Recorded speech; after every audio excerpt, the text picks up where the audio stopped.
1971లో పాకిస్తాన్, తూర్పు పాకిస్తాన్ ఈ రెండు ఒకటిగా ఉన్నాయి. చివరికి మనం ఏం చేసాం?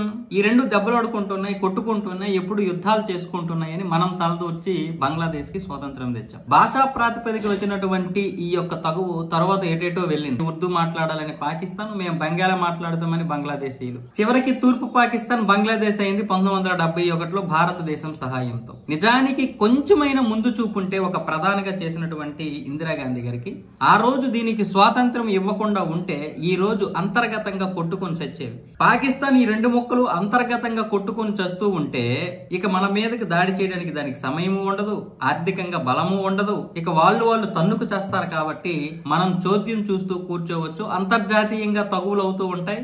ఇక భారతదేశం చెప్పింది వాళ్ళు వినరు కాబట్టి ఇక అమెరికానో లేకపోతే వాళ్ళకి సంబంధించినటువంటి ఇంకా దేశాలు ఉన్నాయి కాబట్టి వాళ్ళే చూసుకుంటారు. మనం మన అభివృద్ధిపై దృష్టి పెట్టేవాళ్ళం. ఈ రోజు నరేంద్ర మోదీ గారిని చాలా మంది తిడుతున్నారు.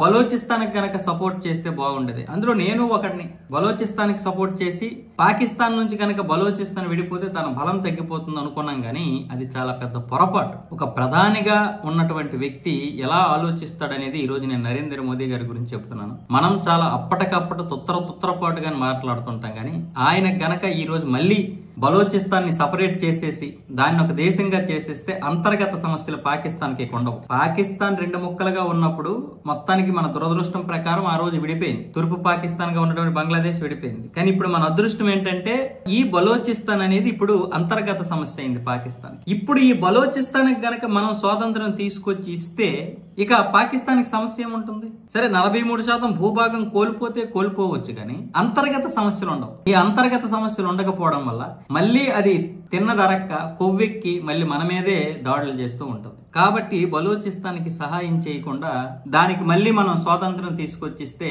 పాకిస్తాన్ మరికొంత కోపంతో మనపై విరుచుకుపడుతుంది, ఈ ఉగ్రదాడులు చేస్తుంది తప్ప ఇంకొక విధంగా మనకి ఏ విధంగా ఉపయోగం ఉండదు. ఇంకా ఉగ్రవాదులు పెరిగిపోయి ఇంకా ఉగ్రదాడులు పెరిగిపోయి ఇంకా మన మీద కోపంతో రెచ్చిపోతుందే తప్ప దీనివల్ల మన పౌరులకి మనం ఆర్థికంగా ఎప్పటికీ కూడా యుద్ధం చేసుకుంటూ నష్టపోవాల్సి వస్తుంది. కాబట్టి ఎలాగో మన అదృష్టం కొలది బలోచిస్తాన్ ఇప్పుడు దానికి అంతర్గత సమస్య అయింది. కాబట్టి ఈ అంతర్గత సమస్యతోనే ఈ పాకిస్తాన్ అనేది కనుమరుగైపోతే ఎప్పుడు కొట్టుకుంటూ ఉంటే మనకి వచ్చిన నష్టమేమీ లేదు. కాబట్టి బంగ్లాదేశ్ ఏ విధంగా అయితే విడిపోయిందో అదే విధంగా మళ్ళీ బలోచిస్తాన్ గానీ మనం విడదీస్తే మళ్ళీ మరొక తప్పు చేసిన వాళ్ళం అవుతాం. కాబట్టి మోదీ గారికి ఇందిరాగాంధీ గారికి పోటీ తేవాల్సిన అవసరం లేదు.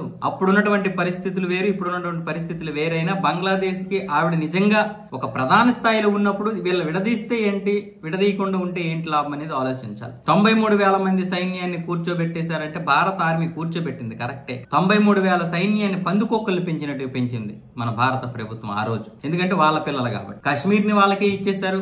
ఆ పరిష్కారం కోసం 1960లో వెళ్లి కనీసం పరిష్కారం చేయకుండా సింధు జలాలు ఇస్తామని సంతకం చేసి వచ్చారు నెహ్రూ గారు. మరి ఇలాంటి పాలకులు మనల్ని పరిపాలించి ఇప్పుడు మళ్ళీ మోదీ గారు గొప్ప, ఇందిరాగాంధీ గారు గొప్ప, నెహ్రూ గారు గొప్ప అని మళ్ళీ కంపారిజన్ చేస్తున్నారు.